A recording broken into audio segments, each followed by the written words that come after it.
Assalamualaikum warahmatullahi wabarakatuh. Perkenalkan, kami dari kelompok 9 dari kelas 63 7B01. Di sini kami akan mempresentasikan tugas akhir kami di semester 7 ini, yaitu proposal bisnis. Di sini saya tidak sendiri, saya bersama teman-teman saya. Ada Hani Ramadianti, Adinda Rahil, saya sendiri Wulan Anjas Purnama, lalu Sabella Zana Darani, lalu ada Widya Yulita Setiani dan Kailani Hidayat. Untuk bab 1 yaitu eksekutif summary. Di sini ada visi misi dari bisnis kami. Visi dari bisnis kami yaitu menjadi brand dimsum lokal terdepan yang menghadirkan cita rasa autentik, inovatif, dan berkualitas tinggi bagi semua kalangan masyarakat. Misi dari bisnis kami ada menyediakan produk dimsum yang lezat, higienis, dan terjangkau. Lalu kita ingin menggabungkan cita rasa tradisional Asia dengan sentuhan lokal khas Indonesia. Akan memberikan pelayanan kepada konsumen dengan sopan, jujur, dan tanggung jawab, dan sikap profesionalitas.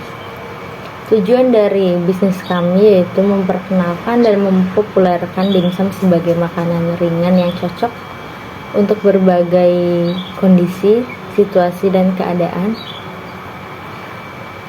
Lalu tujuan kami yang kedua, menciptakan produk yang konsisten dalam rasa dan kualitas dengan variasi menu yang menarik.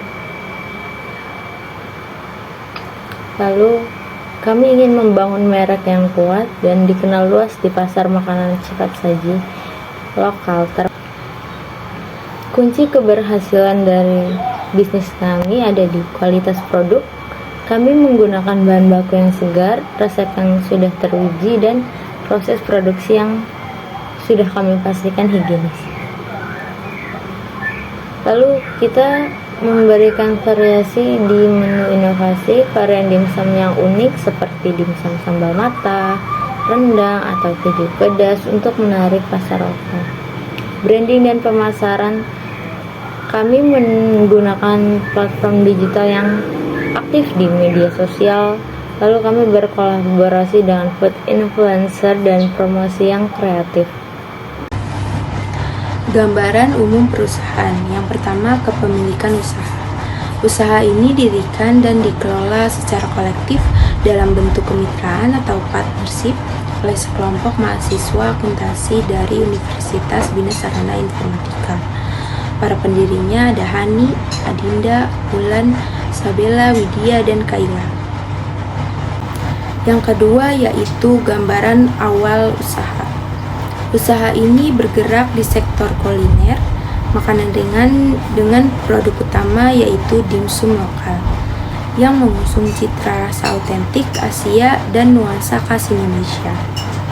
Konsep ini lahir dari tren makanan cepat saji yang disukai oleh pelajar, mahasiswa, dan pekerja muda.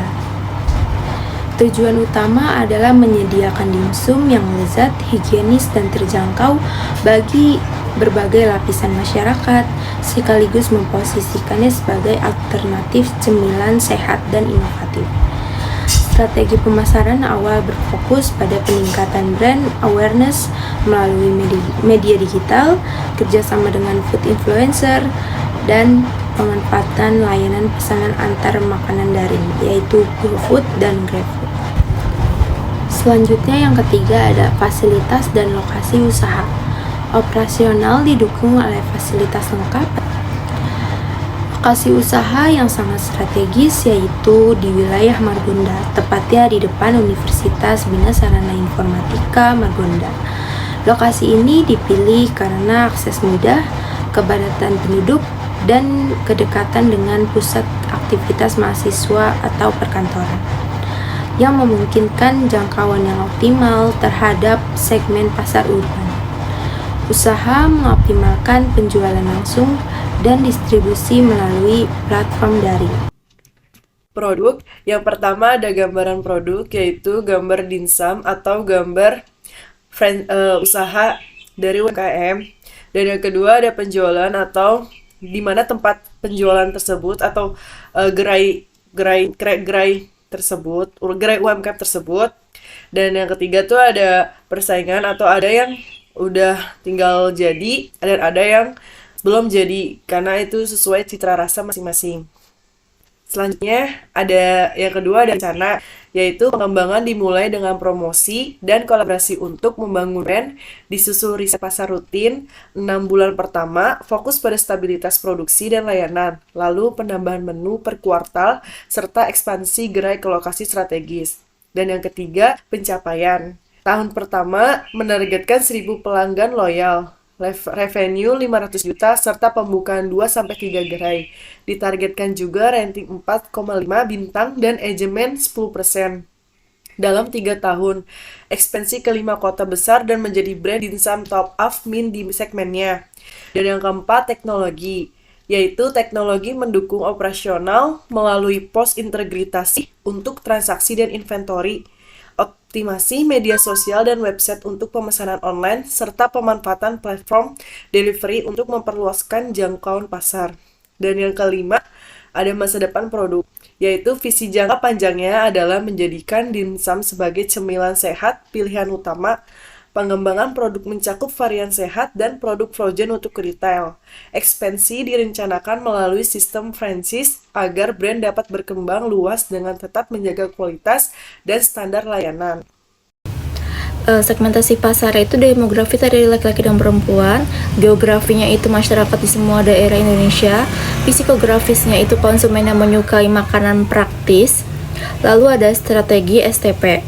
Segmentasinya itu adalah konsumen dari berbagai kalangan, targetingnya seluruh lapisan masyarakat, lalu ada positioningnya itu dimsum lokal, autentik dengan kualitas rasa dan kebersihan dan harga terjangkau. Lalu ada analisis pasar. Dimsum semakin populer karena tren kuliner modern dan media sosial. Praktis, lezat, terjangkau, dan cocok untuk semua usia, sehingga peluang pasarnya terus meningkat. Lalu distribusi, penjualannya secara langsung di gerai dan online, persaingannya yang ketat, namun produk unggul lewat inovasi rasa lokal, harga terjangkau, dan pelayanan ramah yang membangun loyalitas pelanggan. Lalu ada pesaing utama mencakup merek populer seperti HK Dimsum, Dimsum 99, dan berbagai franchise lainnya. Namun peluang tetap besar karena permintaan dimsum dengan rasa enak, inovatif, terjangkau terus meningkat. Strategi produk difokuskan pada inovasi rasa yang memadukan cita rasa Asia dan juga sentuhan lokal, termasuk varian menta yang sudah disesuaikan dengan selera pasar. Tersedia juga paket bundling dengan saus khas Indonesia seperti saus keju dan juga sambal matah untuk memperkaya pengalaman rasa. Selanjutnya ada strategi harga dimsum mulai dengan harga 15.000 per 4 piece. Tetap terjangkau namun mencerminkan kualitas premium. Strategi harga diperkuat dengan promo seperti diskon paket besar, promo hari tertentu, dan flash sale di platform delivery. Strategi distribusi yaitu distribusi langsung yaitu gerai atau outlet di lokasi strategis seperti area kampus, perkantoran, dan pusat perbelanjaan. Distribusi online yang dilakukan di platform delivery online seperti GoFood, GrabFood, dan ShopeeFood, serta juga melalui WhatsApp Business untuk pemesanan langsung. Selanjutnya ada strategi promosi. Promosi difokuskan pada digital marketing lewat konten pembuatan dimsum dan testimoni di Instagram serta TikTok. Promo seperti grand opening, buy one get one, dan diskon via delivery digunakan untuk menarik pelanggan. Promosi offline tetap dilakukan melalui spanduk, bazar, dan free sample untuk mengenalkan produk langsung ke masyarakat. Jadi saya akan menjelaskan ringkasan manajemen. Nah, di sini ada struktur organisasi, di mana pimpinan usaha bernama Hani Ramadianti, pada bagian operasional Adinda Rahil, bagian keuangan Wulan Anjas Purnama, bagian pemasaran ada Sabela Zainal Darani, bagian produksi ada Widya Yulita Setiayani, dan bagian administrasi ada Khaira Nisa Hidayat. Tim manajemen di sini terbagi menjadi 6. Yang pertama ada pimpinan usaha, yaitu menyusun strategi dan kebijakan yang menjadi dasar pengelolaan usaha. mengambil keputusan yang berkaitan dengan keuangan, produksi maupun pemasaran, dan juga melakukan evaluasi terhadap kinerja setiap bagian agar tujuan usaha dapat tercapai secara optimal. Yang kedua yaitu ada bagian operasional. Tugasnya mengkoordinasikan alur kerja antar bagian setiap produksi, pemasaran, dan administrasi, menjaga efektivitas, efisiensi, serta kualitas dalam proses operasional, dan juga menyusun jadwal kegiatan dan memastikan target produksi sesuai dan tercapai secara tepat waktu. Yang ketiga yaitu ada bagian keuangan. Tugasnya menyusun laporan keuangan secara berkala, mengatur arus kas, pembelian bahan baku, dan pembayaran gaji karyawan, serta memastikan penggunaan dana sesuai dengan rencana dan anggaran yang telah ditetapkan. Yang keempat yaitu ada bagian pemasaran. Tugasnya mengembangkan strategi pemasaran baik secara langsung maupun melalui media sosial, membangun citra positif merek, dan juga meningkatkan loyalitas pelanggan, serta melakukan analisis pasar untuk memahami tren dan kebutuhan konsumen. Yang kelima yaitu ada bagian produksi. Tugasnya yaitu menjaga kualitas dan kebersihan dalam proses pembuatan dimsum, mengatur persediaan bahan baku, serta peralatan yang digunakan, dan juga memastikan hasil produksi sesuai dengan target dan permintaan pasar. Nah, yang terakhir yaitu ada bagian administrasi. Tugasnya yaitu mengarsipkan dokumen dan kegiatan usaha, membantu bagian lain terutama keuangan dan operasional dalam proses pelaporan, dan juga mengurus surat menyurat dan pendataan karyawan agar administrasi berjalan dengan baik. Yang kedua yaitu ada perencanaan SDM. Yang pertama, perencana pengembangan SDM. Yaitu untuk menjaga kualitas kerja, usaha ini akan melakukan pelatihan dasar mengenai kebersihan dan standar operasional dapur. Lalu ada memberikan pengarahan rutin mengenai pelayanan pelanggan dan promosi digital, dan mengadakan evaluasi kinerja setiap 3 bulan untuk memastikan produktivitas tetap terjaga. Nah, yang kedua yaitu ada sistem penggajian dan penilaian kerja. Gaji diberikan secara bulanan sesuai dengan posisi dan tanggung jawabnya. Lalu ada penilaian kinerja dilakukan berdasarkan kedisiplinan, hasil kerja keras, serta kontribusi terhadap peningkatan penjualan. Perencanaan keuangan yang pertama, analisis keuangan, yaitu perencanaan keuangan didasarkan pada produksi 100 porsi per hari dengan harga jual 15.000 dan biaya variabel 10.000 per porsi. Biaya tetap bulanannya 10 juta dan modal awalnya 20 juta untuk peralatan, bahan baku, promosi, dan operasional. Usaha diproyeksikan mencapai break-even dalam 6 bulan. Yang kedua yaitu indikator keuangan.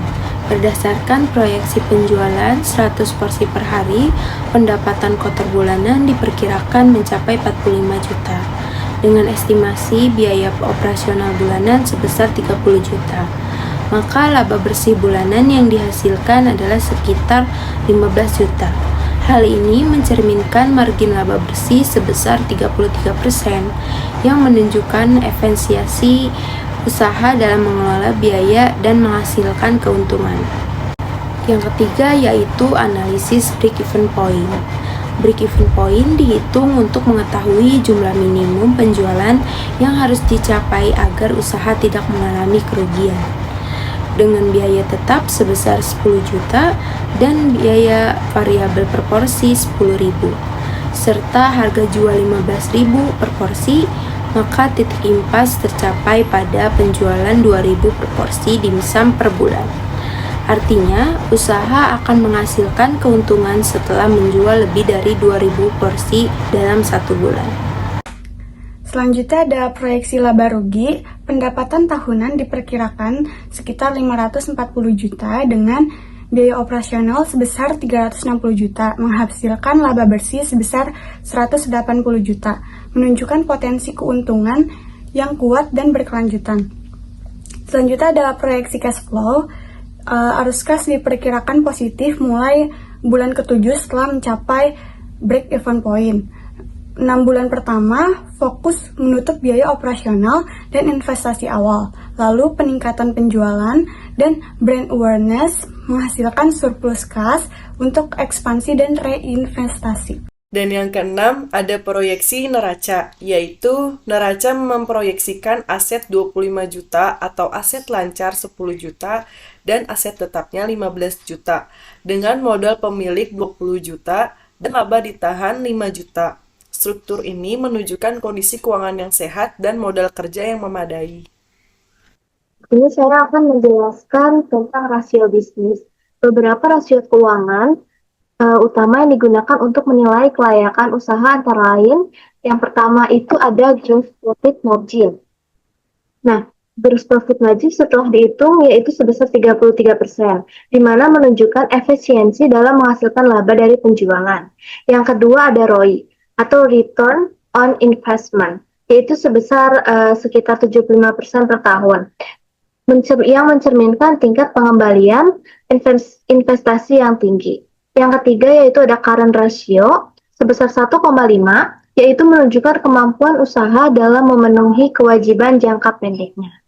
Proposal bisnis dimsum lokal ini disusun sebagai rancangan usaha kuliner yang berorientasi pada inovasi rasa dan kualitas produk.